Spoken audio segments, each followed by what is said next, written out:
Hello, I'm Christopher Herring with TAN TV, 300 Voices in 300 Days. Today, I have the great opportunity to talk to the Director of Student Conduct at St. Phillips College, Mr. John F. Martin Jr. And today we're going to talk about what he's been doing, because he's done so much. John, welcome to TAN TV. Thank you. So first of all, we were just joking before we got started about your name. Right. You know, John F. Martin Jr. And I said to our parents, how they named us really was important. So tell us about your name, and then tell us about where you grew up in this world. Okay. Well, the interesting story about my name is that my father was born in Louisiana, and my grandmother wanted to name him Frederick. And so when she goes in to have him, the doctor that was delivering him, it was his first child that he had delivered. And so he asked my grandmother if he could have his name as part of my dad's name. And she was like, okay. She was excited. She said, sure. And so he ends up putting his name first on the birth certificate. And so my name is John Frederick versus Frederick John, which is what I think my grandmother intended. And that was because during those times they wrote the information in for us. Right. Like now we fill out the birth record ourselves. Back then, someone else recorded the birth information. And so he had the opportunity to put his name first. Yeah. When you go back to census data and so forth, there's a lot of what I would call mistakes that just happened because of the way and process in which Black people were processed in our births and so forth. Sometimes even the dates of birth were off. Absolutely. But that's just some history. Mm-hmm. So you grew up in... I grew up in Houston. Houston. Okay. My parents moved to Houston for job opportunities. So I was born in Houston, and I grew up there, went to school there. And then when I graduated from high school, I moved to San Antonio back in 1988. Okay, very good. To attend the University of Texas at San Antonio. Oh, okay. So you went to UTSA. Right. And tell us more about your parents, though, because behind every great person, parents, the influence, the push, the drive. Yeah. And since you're in charge of the thing called student conduct, then I'm sure that your basis for conduct came based off of how you were raised. Well, absolutely. My parents, I had the fortune of having my parents in the same household and growing up in a two-parent household. And then all that means, seeing the difficulties of being married, as well as raising kids and dealing with society during the 70s through the 80s. And so I had a good role model in my dad with regard to sacrificing for your family. Mm-hmm. I reflect back on my childhood and the role that my dad played in my life, and I really appreciate all the things that he did, things that I didn't understand the magnitude of it at the time, but have learned to appreciate, especially since I have children now. And then on top of that, him having a partner like my mother, because she made a lot of sacrifices. They were both young parents. My mother was pregnant in high school, and they graduated high school, moved to Houston, and he took on the responsibility of raising a family at 18. Mm-hmm. And I just admire what they were able to do with what they call a high school education. But I think they had a PhD in life and the things that they did for me and my sister. And so growing up with my dad was a disciplinarian.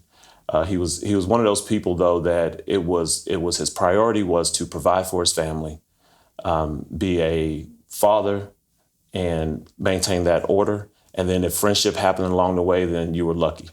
And so it's interesting that I developed a friendly relationship with my father long after I left home.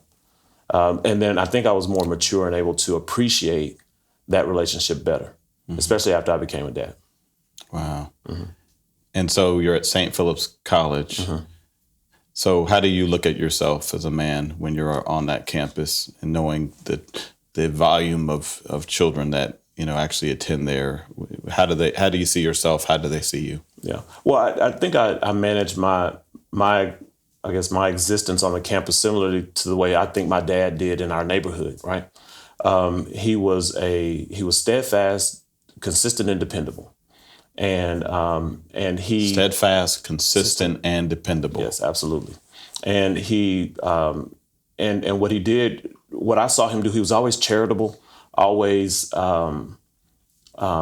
helpful to neighbors. He had good relationship with the other men in the neighborhood. And so a lot of my friends were the children of those men. And so just seeing that community that they created for us, and I try to model that in the environment that I'm in, no matter where it is, be it in my neighborhood, be it at work. And I have the fortune of being at St. Phillips and doing it with students who are trying to pursue their college education. I was a first generation college student. And so I didn't have a lot of information about how to be successful in college. And so what I do is use my access and my experiences to help those students navigate through the college system. Now, for the last year, I've been in charge of conduct.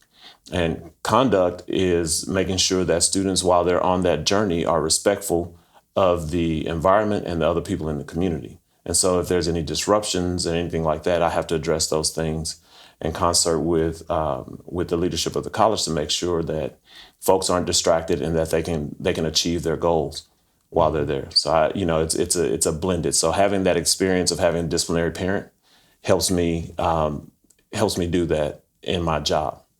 And outside of your job, I know that you have a tremendous passion working with African Americans, the males particularly, and you've also done an Embody type of event in San Antonio. So let's talk about that. Your passion working with African American young men stems because of how you see society today. Right. What are the challenges for African American men, young men, as they're trying to become men? Well, the greatest influences in my life were my dad, my uncles, and my neighbors. And I tell people all the time, my dad was responsible for modeling the appropriate behavior, right? He had to teach me and instill in me the discipline, focus, and the right things to do, even if he was not always doing it perfectly, because he used to always say, "Do as I say, not as I do." That was one of his things I guess he thought I was trying to figure out, well, why are you telling me this but you're doing that kind of deal. But I think that having that network of men in my life gave me a lot of examples of how to become a man.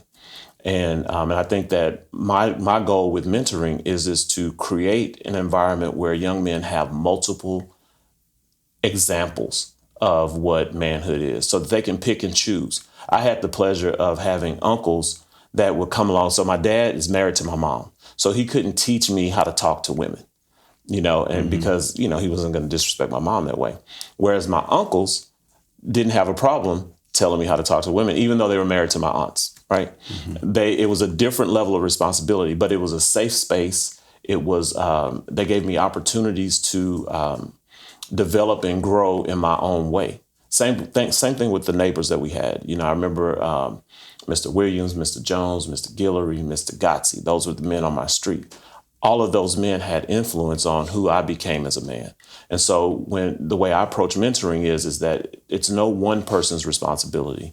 It's a communal responsibility to provide guidance to young men. And so I try to do that. I work with different organizations. I try to give them enough models so that they can pick and choose the things that they really connect with and then grow into being responsible men. But don't we have a shortage of mentors? I mean, we've been working through this, trying to get the right type of responsible men in front of African American young men who are coming up. Is that still a challenge, or?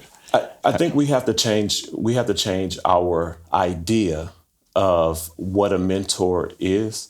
I think that first, just if you mentor in your span of influence, if you mentor the boys that you come into contact with regularly, if you focus on just them, you can have a tremendous impact. You don't have to be out building programs and that kind of thing. There are people who are doing that. But if you just focus on the young men in your span of influence, you can make an incredible impact on the lives of not just those children, but on the lives of all children, because you send them prepared and equipped into the world. And so I think that's the first thing. The second thing is that making mistakes does not mean that you're not qualified to help guide someone beyond their mistakes. I tell folks I had a youth mentor That's program. real good right there. Yeah. Yeah. Well, I had a youth mentor program a few years back called Saving Our Sons. And it was an eclectic group of men who were mentoring young men. And I remember there was one of the mentors who he was 30 years old, no children, no STDs, and he was sexually active. That's the guy I want talking to my sons about safe sex. That guy. And it doesn't matter the other things that he was a good guy. He worked, but of all of the guys that could have talked to them, I wanted them to talk to him specifically because apparently he was doing something that was keeping him from being irresponsibly bringing kids into the world and keeping him safe. So whatever he's doing, I want him to tell my sons about it. And I had my sons in that program. And so it's those types of things. It's not, no one has to be perfect to be a role model, because I think that kids know the difference between right and wrong, and they can separate those two things. And so what you've also done is you've taken this notion that everyone has something within their own life that they can contribute. So right. Whether it's maybe there's a person who has more knowledge about financial money matters or business matters, right. Or in this case, relationships. Right. And so you try to look and glean the best of right. what each individual can contribute right. to put in front of young people. Well, and recognizing that our kids are whole people. And so there's a lot of things we tend to focus on individual traits as opposed to helping them develop completely. And so if we can get enough people around to model successful strategies in different ways, because not everything any of us do is perfect or right. always successful. And so if you get role models in front of kids where they can glean positive impacts, positive information, also watch people fail and then get back up. Mm-hmm. I do have some challenges though, because sometimes we like to focus too heavily on the redemption story. Okay.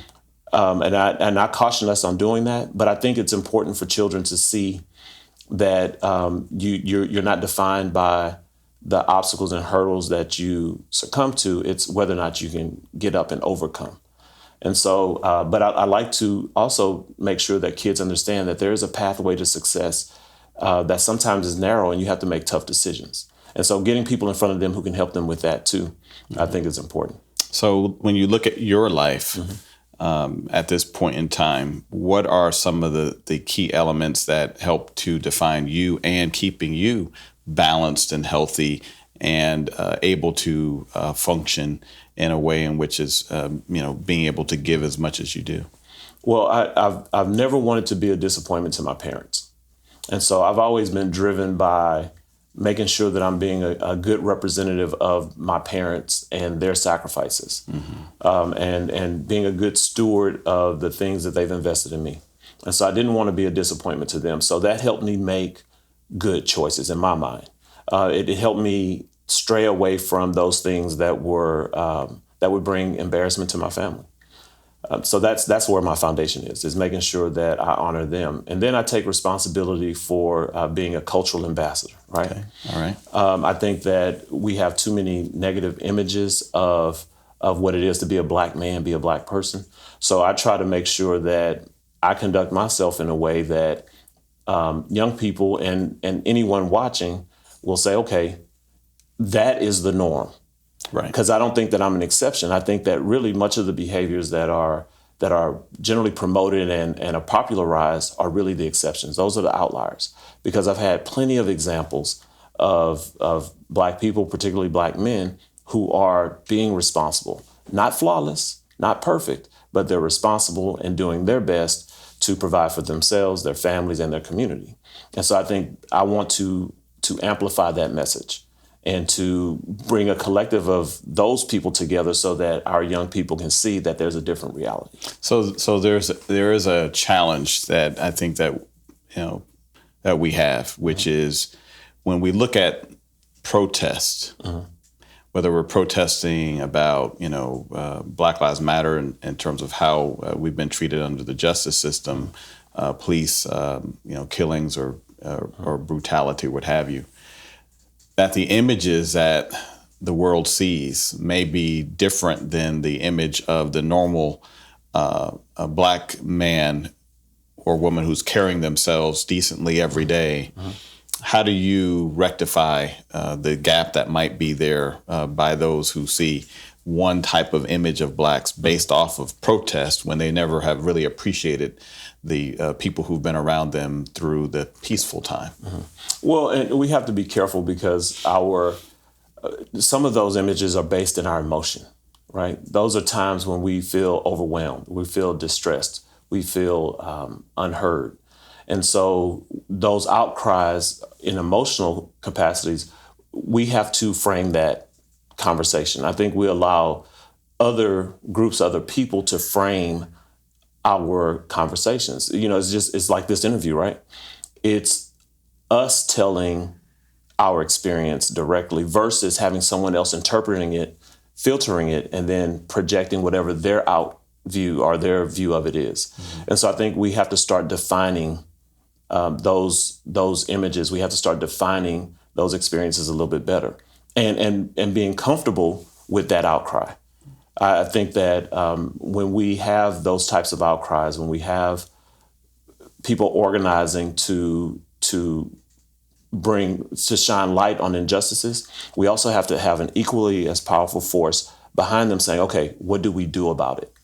We see the outcry, because one of the things that we've lost in the post-civil rights era, we saw the March on Washington, we saw the great speeches, but we never saw the work that Dr. King and the leaders of SNCC were doing behind the scenes to push for the Voters' Rights Act, to push for whatever leverage that they could get legally to change the condition of their people. We don't talk about that a lot, and we don't promote that part. So you have a generation of folks who are coming along not understanding that piece. Right. And so their voices are muted because they don't have that powerful backing to change things. And I think that when we talk about 300 voices in 300 days and just having the ability to tap into so many different people who have different perspectives, I recognize too that some of the work that has been done to build people to where they are has been lost. And I also believe as you work with young people, they have a different way that they look at social media and the recorded history. Right.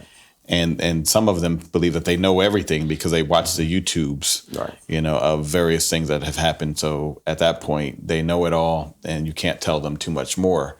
But how do you, when you look at these role models that really have created an impression in your life, who are those people who you study, who you look up to because they've been consistent with the messaging that you believe in?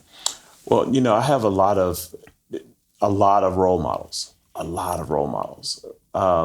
and besides my dad, I think my dad's presence in my life allowed me to have a relationship with authority and with my elders that prepared me to accept guidance from others.